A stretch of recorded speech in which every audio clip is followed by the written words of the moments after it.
ہم تاریخ اٹھا کر دیکھیں گے تو ہمیں بہت کچھ علم ملے گا. تاریخ اٹھا کر دیکھیں گے تو پتا چلے گا کہ آپ صلی اللہ علیہ وسلم کی قبر تک پہنچنے کے لیے کتنی کوشش ہوئی تھی. ایک بہت مشہور حاکم تھے، گورنر تھے، ان کا نام نور الدین زنکی تھا. نور الدین زنکی سلجوق سلطنت کے تھے اور انہوں نے سریا میں حکومت کی. ان کا نام محمود بھی تھا.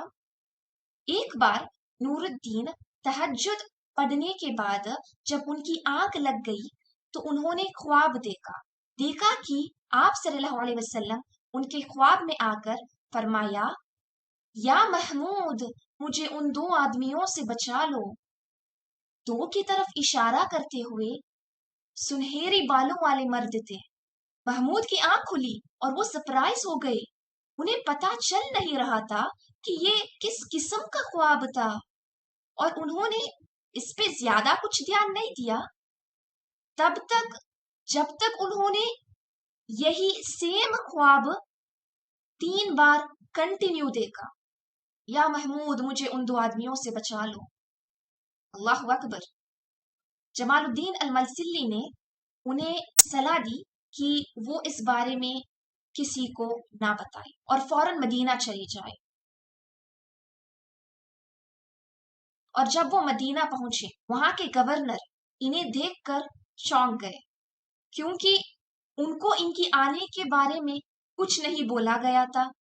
جب انہوں نے نور الدین کی سفر کی وجہ پوچھی تو نور الدین نے بتایا وہ وہاں کیوں آئے ہیں اور وہ بھی اتنی آدھی رات میں اور بنا کچھ کہے.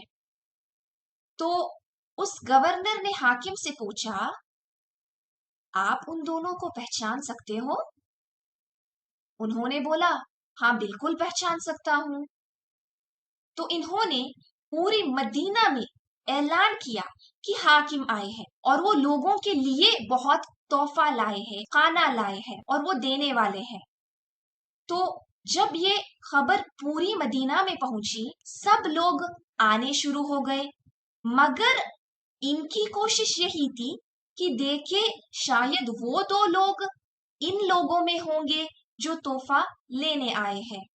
تو بہت لوگ آئے، بہت تحفہ اور کھانا لے کر چلے گئے، مگر یہ دونوں پہچان نہیں آئے. کیونکہ وہ ان کے ساتھ نہیں تھے. تو جب سب کچھ ختم ہو گیا نور الدین نے گورنر سے پوچھا، اتنے ہی لوگ ہیں مدینہ میں، کوئی اور نہیں ہے؟ تو اس نے بتایا کہ 2 لوگ ہیں جو موروکو سے حال ہی میں مدینہ آئے ہیں. وہ بہت عبادت کرتے ہیں اور وہ بہت پیسہ لوگوں میں دے رہے ہیں. ان سے پوچھا گیا ہم انہیں دیکھ سکتے ہیں؟ جب وہ ان دونوں کے پاس پہنچے فوراً حاکم نے انہیں آخر پہچان لیا. انہیں پتا چلا کہ یہ دونوں تو وہی ہے جسے میں نے اپنے خواب میں دیکھا. جب ان لوگوں سے سوال پوچھا گیا تو حاکم کیونکہ انہیں پتا تھا کہ وہ دونوں وہی ہیں جنہیں انہوں نے خواب میں دیکھا، تو جو بھی وہ کہہ رہے تھے حاکم کو پتا چل گیا کہ وہ دونوں سچ نہیں بول رہے ہیں. اسی لیے وہ ان دونوں کی رہنے کی جگہ یعنی ان کی ٹینٹ میں چلے گئے اور ادھر ادھر بہت دیکھا مگر کچھ نظر نہیں آیا. اس کے بعد انہوں نے ایک فرش دیکھا. جب اس کو اٹھایا تو دیکھا وہاں بہت پیسہ تھا. بہت ڈھونڈنے کے بعد دیکھا گیا کہ ان دونوں نے ایک ٹنل کھود دیا تھا. اس کے بعد انہوں نے مانا کہ انہیں اندلوسیا کی عیسائیوں نے بھیجا ہے اور وہ آپ صلی اللہ علیہ وسلم کی قبر کے پاس ٹھہرے تھے تاکہ وہ آپ صلی اللہ علیہ وسلم کی باڈی چوری کرے اور وہ اسے روم لے جائے. اور وہ اسی لیے کھودنے لگے تھے تاکہ وہ آپ صلی اللہ علیہ وسلم کے قبر تک پہنچے. اللہ اکبر.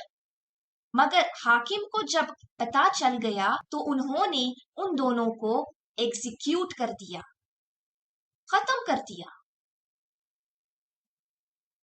حاکم نے حکم دیا آپ صلی اللہ علیہ وسلم کے قبر کے آس پاس ایک بہت گہرا گڈھا کھود دیا اور پگھلا ہوا سیسا لیڈ